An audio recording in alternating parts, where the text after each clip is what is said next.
Back in here, we gotta wear a mask, but at least we're back in the team room again. Hey, don't be jinxing us now. Okay, we don't need that. Second row left, Dave. Ryan, what are your early impressions of Pele, Nantiote, and is there any chance of pronouncing that correctly? Too early to tell. I mean, he still has to get a waiver, so we're kind of just taking it slow with him. So just day one, running around out there. We'll see. Let's get the pads on. Your depth at running back seems perhaps a bit deeper than you guys have been. Just what are your thoughts on the talent there at running back and your depth there? Yeah, I mean, as talented and as deep as we've been in a while. So excited about that. And they're just going to get out there and compete. But yeah, I mean, since I've been here, it's certainly the most depth we've had at that position. I think Tony's done a good job of building depth there, recruiting to that room, and all those guys have great attitudes when they're out there. And so it's fun to watch them compete. It's hard to tell how a running back's doing always, certainly with no pads on. But even with pads on, if it's not a tackle situation, sometimes it's difficult to tell. But we're going to have some tackling situations like we did in the spring. We're going to do it in the preseason because we have to practice tackling. And then I think at that point we'll have a better idea of some of those younger guys. We certainly have a great idea about Master. Ryan, just to clarify with EA, you said I think a couple weeks ago, media days that he was playing his own. Is he on scholarship now? He's not right now. No. And if he clears the waiver, then we'll put him on. But he has to still clear that hurdle. And Steele also practiced in linebacker today. What were do you have any just thoughts on his move? I know you kind of have the choice to go either way. Yeah, I think he looks excellent out there moving around, and he learns quickly. He's bright, does a great job on special teams for us. So we've talked about kind of going back and forth a little bit, and certainly want to get his input on how today went, see what he thinks about moving forward. But there's a great opportunity to get on the field for him there. But we still really think he's very highly of him at running back as well. I think he's got a chance to have a major impact for us this year. Third row left, Bill. Ryan, it seemed like Josh Fryer kind of made the most of some increased opportunities in the spring, and judging by where he was today, it seems to have carried over. Just what do you make of his last few months, and where is he, I guess, in that battle for left guard? Yeah, Josh has talent. He needed to kind of change his body. He could do it for one or two plays, but then the consistency broke down in the spring. So this 11 weeks was important for him to get himself into shape.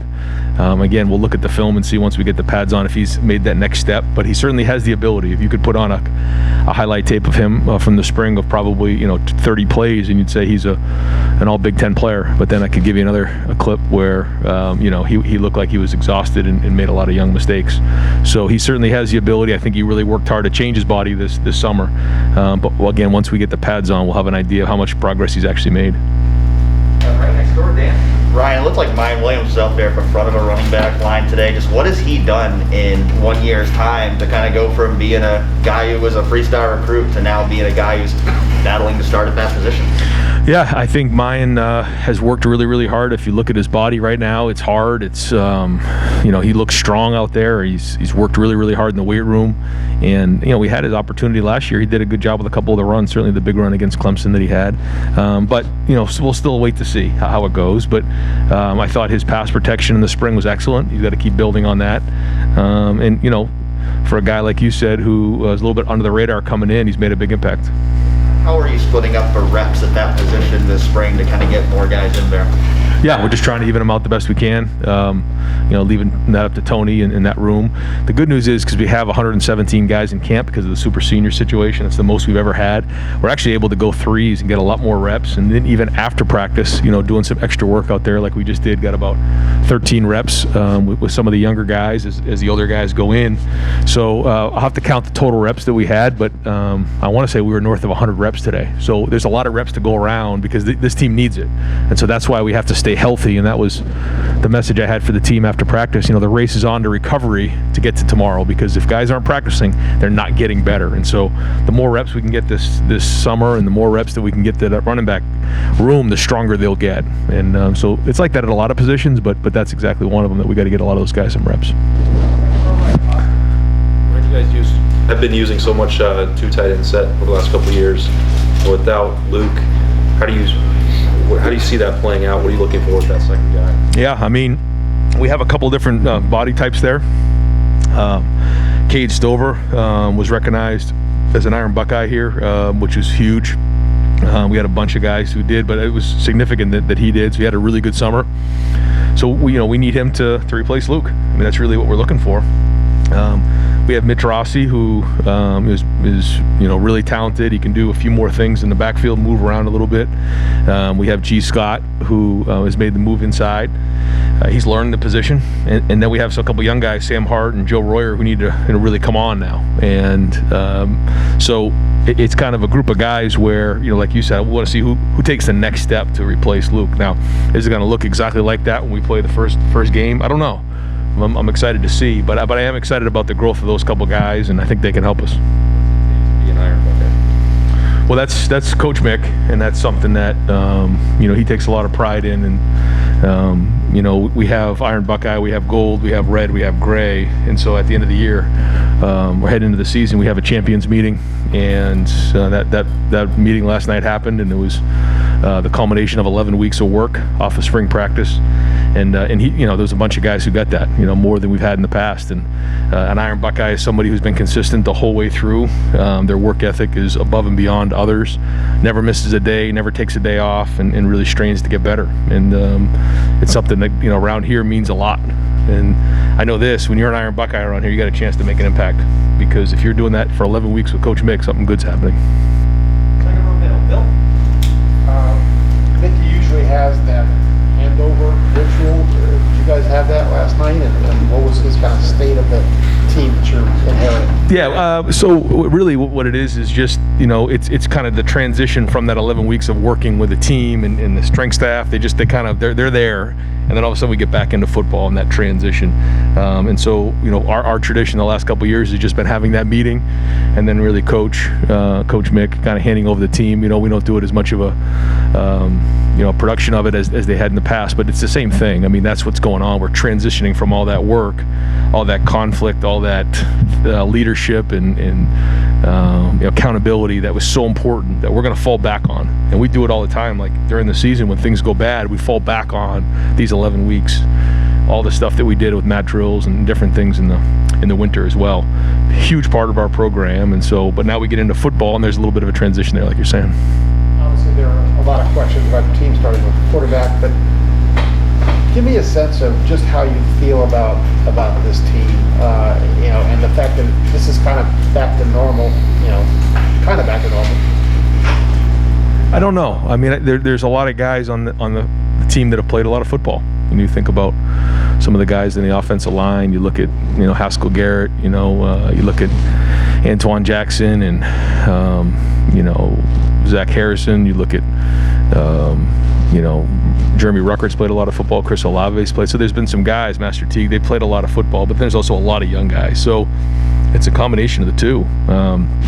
I don't think we'll really know until we start getting into some of these games and figure it out, because there's a lot of big personalities and a lot of production that left the team from last year. So certainly at the linebacker position as well, four guys that had such an impact on leadership and production on the field. So I don't think we know yet, but I think coming off of the summer, talking about how many guys made gold and how many Iron Buckeyes we had, that's a great projection into what's going to happen in the fall.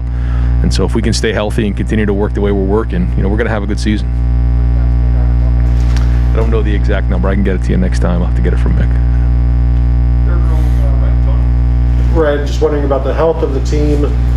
Cam Brown, saw him out there. Court Williams, saw him out there. Did not see Tyler Friday. Any updates? Yeah, no real updates there. There are some guys who are still coming off of those injuries and they're easing their way into camp. A lot of guys are back, but a lot of those guys too are just, there's probably a handful, like 5 or 6 guys that they're just kind of working their way back into camp. Tyler Friday won't be available. I won't get into his injury just yet. I haven't talked to him about that, about making it public, but he won't be available for really for camp and really for most of the season. And Cam Brown, is he full go, good to go? Yeah, he's easing his way back in. He practiced today. He looked good running around out there. We're going to put a lot of these guys on what we call pitch counts, so they only have so many practices. We ease in. They have only so many reps in practice, and then hopefully by the middle of next week, they're full go. Far left, Nathan. Regarding the linebackers, and I know the depth chart is still going to be fluid, but seeing Cody Simon out there as kind of the first guy with the base defense, just what have you seen from him that sort of let him separate there, and how much are you evaluating things like intangibles there as he's going up against some older guys who would be going for that? Yeah, I mean, nothing's been decided yet. We're still, it's really, the way we look at it is it's practice number 16 coming off of spring practice. And Cody had a very good spring. Where it goes and stuff, we'll see. I think we're going to need a bunch of those guys. Last year, there was 4 of them, and they're the ones who played. This year, my guess is it's going to be a little bit by committee, but we'll see. We'll see how the next few weeks go. But like you said, there's some veteran guys in there that have to play for us. Taraja and Dallas and Kayvon. I mean, they're into year 3, and it's time to go. Some of those younger guys are doing a great job and pushing Tommy and Cody, and it's good to get Steele in there and see him run around a little bit as well. So that's a position obviously that was going to get a lot of attention here and get a lot of focus from the staff, certainly through August, and hopefully in about 2 weeks we got a better idea of who's going to be starting in that first game. With Tyler out, that would seem to transition this sort of luxury that you had with Jack Sawyer and JT to allow to kind of let them come along, maybe place some more urgency on how quickly they start making an impact for you? Yeah. I mean, for a lot of those guys, there's some other guys out there that are in the same boat, but yeah, they're going to have to get on the field a little bit sooner than maybe we thought before. And then there's that's really that whole defensive end room now because you lose a guy. Losing for a linebacker, it seems like you guys have always been maybe trending towards maybe a more base defense where you've got this bullet look. You guys have been talking about it for 3 years now, but between the spring game and today, maybe seemed like the first time we actually saw that out in play. What have maybe Ronnie Hickman and Craig Young kind of shown you guys over the past 6 months that have allowed them to emerge there? Yeah, I mean, we've always kind of had the bullet idea, and we want to put the best guys on the field, and that's a package for us that we can go to if we need it. But they've done a good job. Ronnie and Craig both had good summers. Court's coming along, and so if we can get those guys, and then you have Lathan and Marcus Williamson, and so you start to add some of those to the depth that we had there of a little bit more experience, and that gives us a few more options there for sure. Back row right, Blake. Yeah, Ryan, did you find yourself looking at 44 just to see what he looked like in scarlet and gray, or just after the build-up of getting him?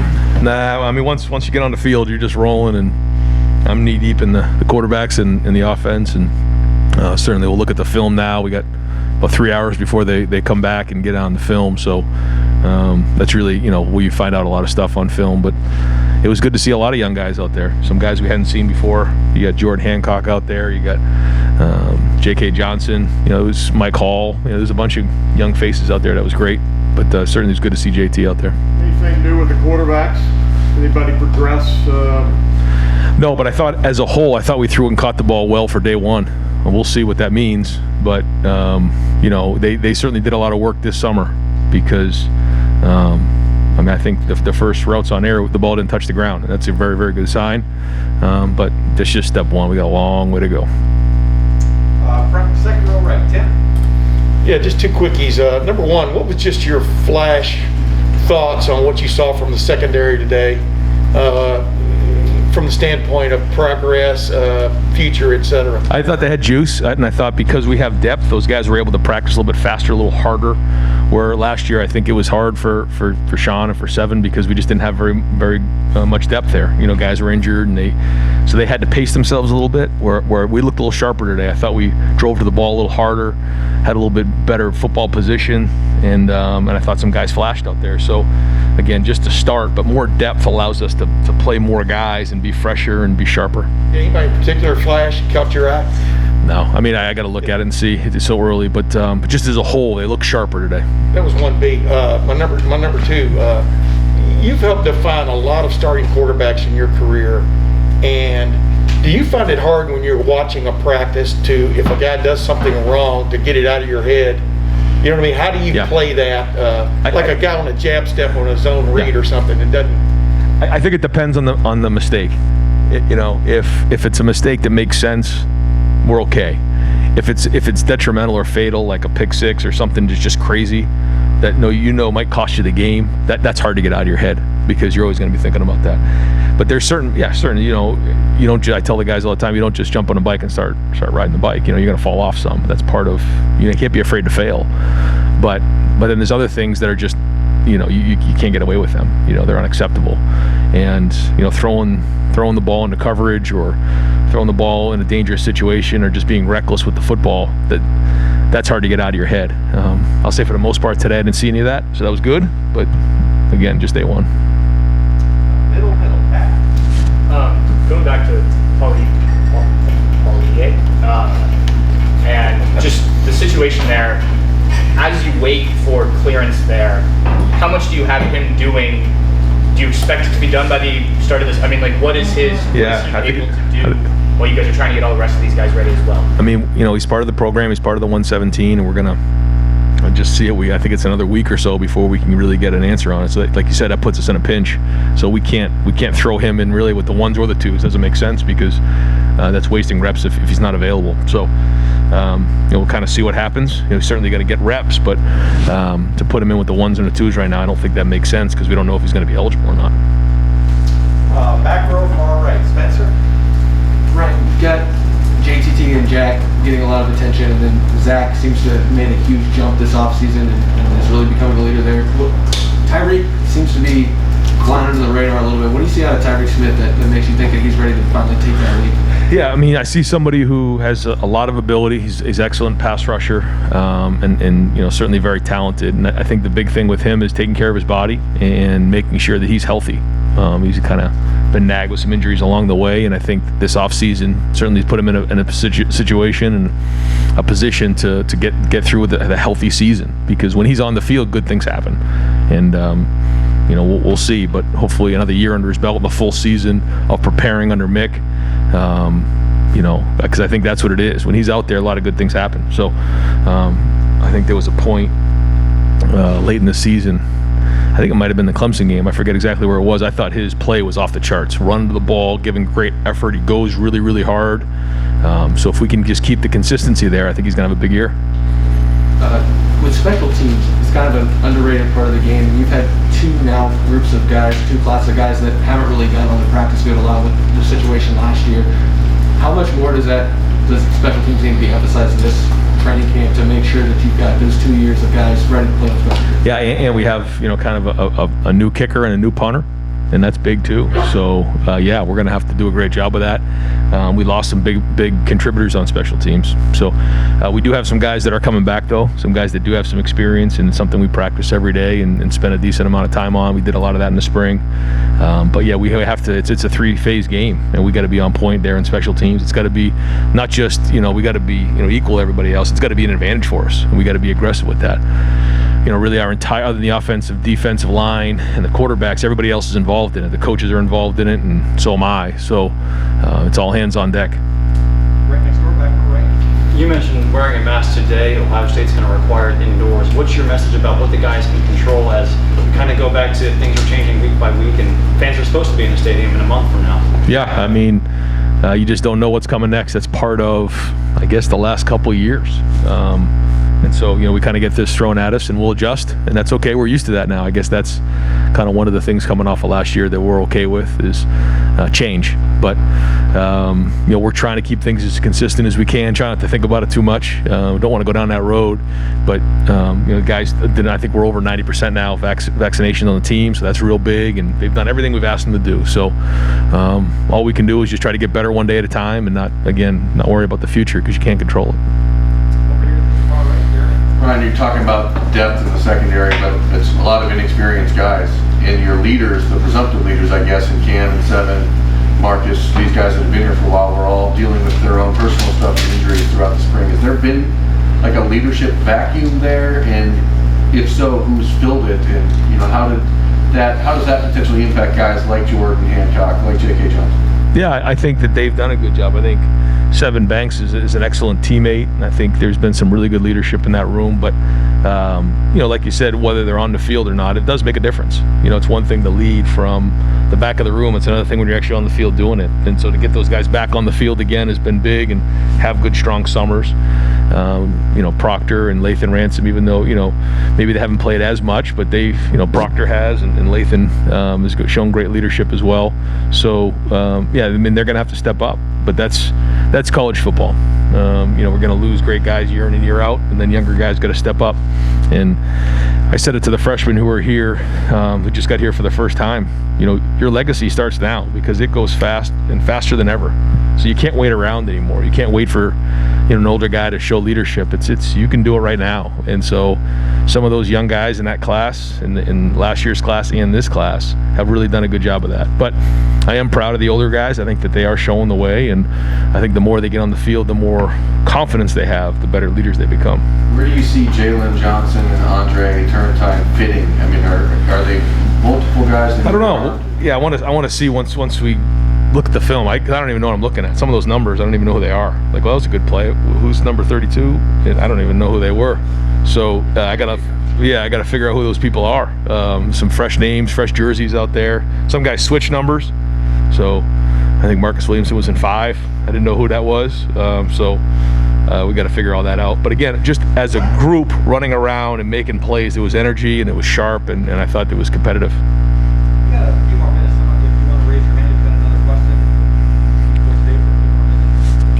Go ahead, Tim. Yeah, Marvin Harrison Jr.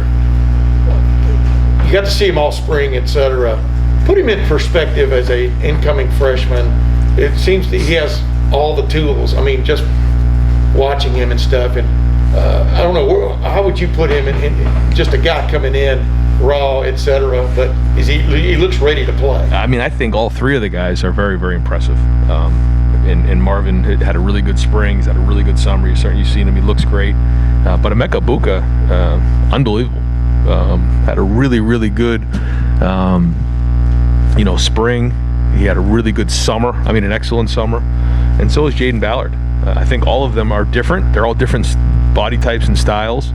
So, in a really talented group and room of the receivers, I'm excited to see kind of what they look like the next couple of weeks, because I've been very, very impressed and think that they can have an impact early on. What do you attribute that to? Is it the 7-on-7 proliferation? What? I mean, obviously these guys are good athletes too, but I mean, what do you attribute that to? I think that's probably what it is. The more and more these guys can play, the better off football players will be coming into college. And I think it's hard to do with offensive linemen, linebackers, but quarterbacks and receivers, I think, are a little bit further along now than maybe they were 10 years ago because of that. If we could keep them at 1, just because I got a handful of you guys. Awesome. Yeah, Ryan, getting. What about 1B? I'll lump them together. Having Harry Miller healthy again out there, and will you intend to keep him at center? Or is that the plan moving forward? Yeah, I mean, he's starting there, but he has great flexibility, and we think that the center can play guard, and we can move those guys around. The more versatility we have, the better. But he's had a very, very good summer, and worked really, really hard on his body and got healthy. So we're going to start at center and kind of see where it goes from there. But the good news is he can do a lot of things, and that's a huge value. Those 3 freshman receivers, they are living with Kyle McCord. Did you guys put that together, or did they? No, they did. Yeah, they did. And Kyle likes doing that. Yeah. What does that do for their future? Yeah, I think there's a bond. I mentioned it again. I brought all the freshmen in here, and I mentioned to them that report date last night, when I played, was you meet somebody for the first time. When you show up at the dorm and you got your box fan, and that's so different now. Now they're living in apartments, and they've known each other for 2 years, and they already have that bond and that relationship. And so I think it's something that you got to give Kyle credit for in the recruiting process. I mean, he on offense and Jack Sawyer on defense, really was the glue to that class, and he's had an impact on those 3 guys, and they all live together, and there's a bond there, and there's a connection there, and so then that's leadership. And I got hats off to Kyle for doing that, and it's going to pay dividends in the end. Second row middle, Bill. Trevion Henderson, he comes in as a 5-star guy. It's early, but what are your impressions of him, and does he look special to you? He's very serious. He's very serious about his football. It means a lot to him. He is low maintenance, high effort, and has a lot of a talent. And the more we can get him reps, the more he can play, the better off he's going to be. But I think he has a chance to be special, yeah. Ryan, Haskell and Tehran both kind of look like the guys you would traditionally see playing the 3-tech here, but I'm wondering, do you think they could play alongside one another? One of those guys potentially play 1-tech, or are they kind of just, the pair that you have at 3-tech? Yeah, we've kept guys pretty much at 3 technique and nose, but it's not that hard to move a guy from 3 to the nose, and they have flexibility to do that. We obviously, like you said, like them at 3 technique, but there's flexibility there as well. And final question, back row right, Spencer. Ryan, you had two pretty vocal leaders last year on the offensive line, Josh and Wyatt, both move on. Bayer's not really a vocal guy as far as leadership. Do you see a need for that? Do you guys need a vocal leader on the offensive line, or do you think that the leadership styles all kind of mesh together pretty well? No, you always have to have a vocal leader in that group. You got to be strong. There's different styles of leadership, but one of the styles is one of the clubs in your bag has to be authoritative. You have to be strong in certain settings, because when you're on the field, you can't just put your arm around me. We don't have time for that. The clock's ticking down. We got to go, and so there has to be vocal leadership there. I'm not going to really get into who and how and everything. Certainly Thayer's been a big part of that. He's been strong. But there's been other guys in that group that has actually stepped up in front of the team this summer in some of the mixed workouts, and had really, really strong, powerful messages for the team and for their unit. And so I think that there is a vocal group there. There has to be a vocal presence in that room. And so I think we have some really good young leaders in that group. Coach, thank you very much. See you guys. Thanks.